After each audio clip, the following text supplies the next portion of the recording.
So good day everyone, welcome to our first video. So by the way, our topic is about the fault current analysis and calculation.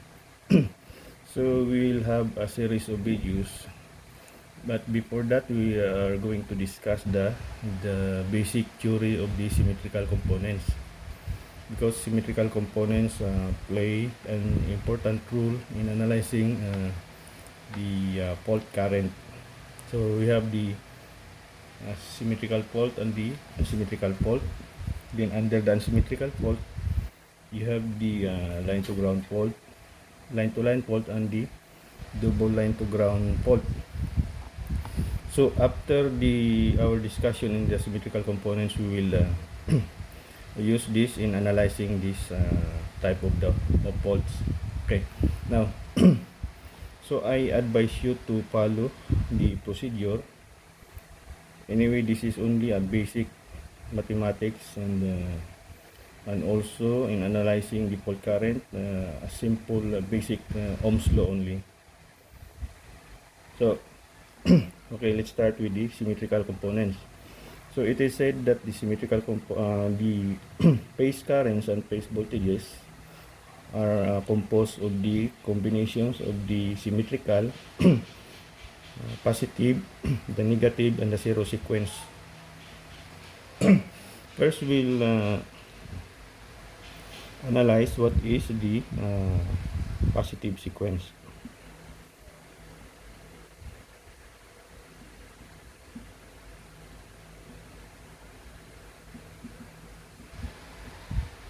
So let's say we'll use A1 as our reference subscript notation. Okay, now so let's say for example we have a symmetrical phasor diagram. Symmetrical means the magnitude of each phases are equal or symmetrical, and also the spacing or the angular displacements are also symmetrical, so meaning they are 120 degrees apart. And it is said that the phase rotation of the positive sequence is ABC. So let's say if we will rotate this in a counterclockwise, and let's say this is our reference point, assume that this is 0 degrees. This is our phase A, phase A1 for positive sequence. So meaning this phase is because if you rotate this, the first phase that will cross this reference point is phase A. That's why we have A. Next is B. So meaning this phase is IB1, and next is C, phase C. So meaning this is IC1.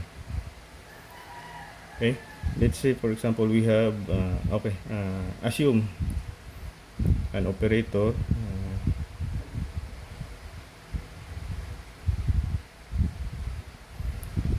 A for 120 degrees and A squared 240 degrees. Okay, so since the magnitudes are symmetrical, so meaning for the phase A, if we will simplify this in terms of phase A, so IA1 is equal to IA1 with an angle of 0 degrees if this is our reference point, reference line. Then IB1 can also be written as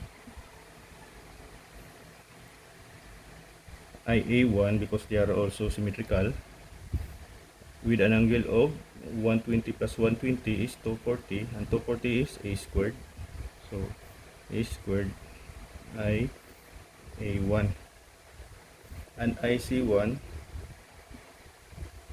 can also be written as IA1 with an angle of 120 degrees, and 120 is A So this is IA1. Okay. Now for the negative sequence,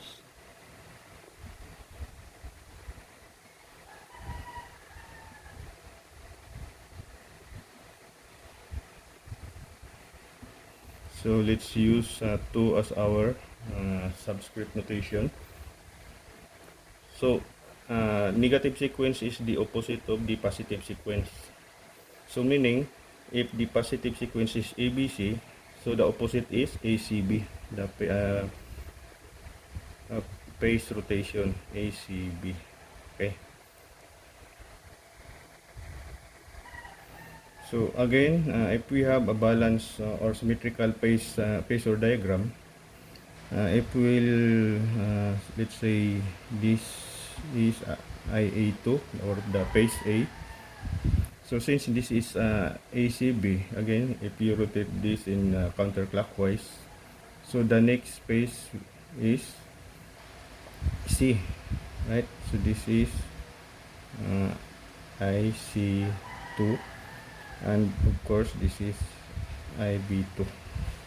Okay, now again, IA2 is equal to IA2 with an angle of 0 degrees, and IB2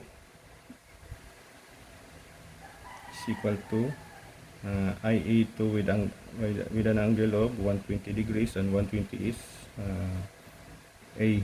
So this is IA2, and IC2 is equal to IC2 is here, so the angle is 120 plus 120 is 240. 240 is A squared, so this is A squared IA2. So this is for the negative sequence. And for the zero sequence,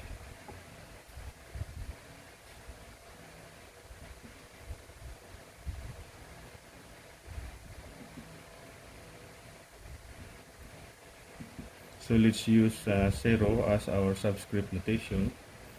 So in the zero sequence,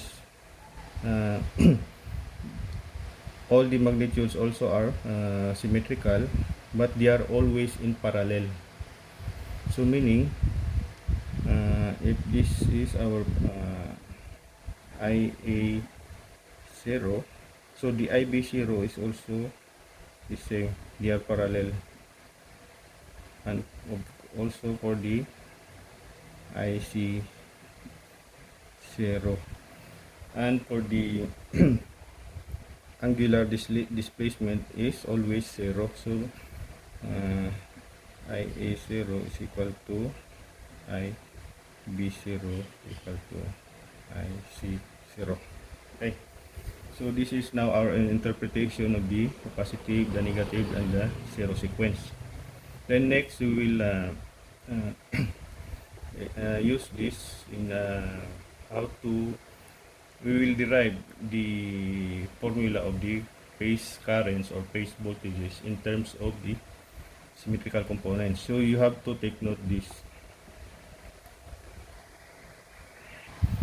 So okay, let's continue. So so it is said that the phase voltages or currents are composed of the combination of the positive, the negative, and the zero sequence. So from our what we have discussed a while ago, so if meaning this let's say if we have the phase A, so it is composed of the uh, zero zero sequence, the positive sequence, and the negative sequence. And also for the phase B or IB is also composed of the summation of the zero sequence plus positive sequence plus IB2. But if we will simplify this in terms of base A because all the magnitudes are also symmetrical. So meaning the IBO is also equal to IA0, and IB1 is also equal to A squared IA1 plus the IB2 is also equal to I AIA2. So they are now in terms of base A. Again, for the base C, it is also the summation of the zero sequence, the IC1 plus IC2. Again, if we will simplify this in terms of the base A, so we have the IC0 is also equal to IA0, and IC1 is also equal to IA1, and IC2 is also equal to A squared IA2.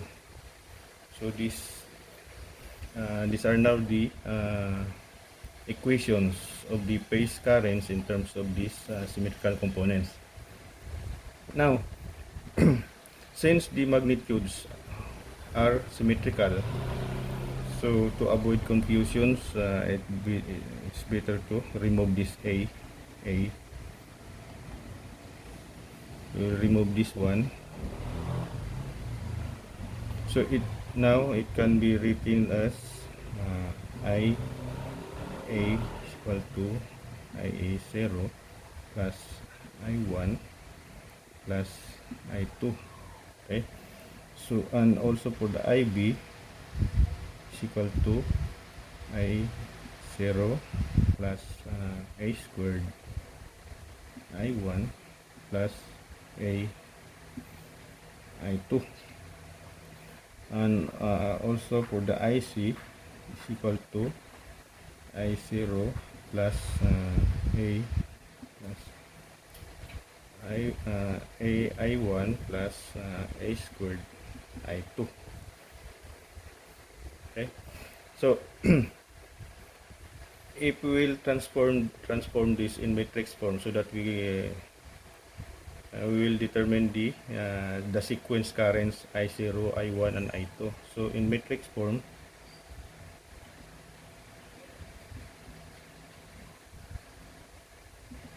so it will become IA, IB, IC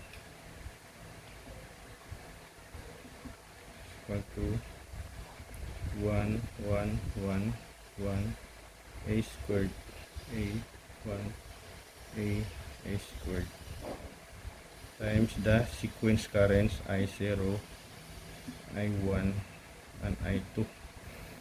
So this is in matrix forms. Anyway, these are also this is also the same with these equations. So now, so this is in matrix form. So if we determine the sequence currents, so let's say this currents phase, let's say this is phase currents as IP, and this 3 by 3 matrix as A, and times this is let's say this is the sequence currents IS. So now IS is equal to A negative 1 times IP, right?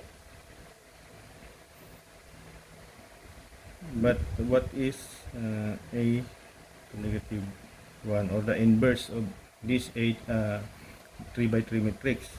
So we don't need to show how to simplify, how to transform this into the inverse matrix of this 3 by 3 matrix.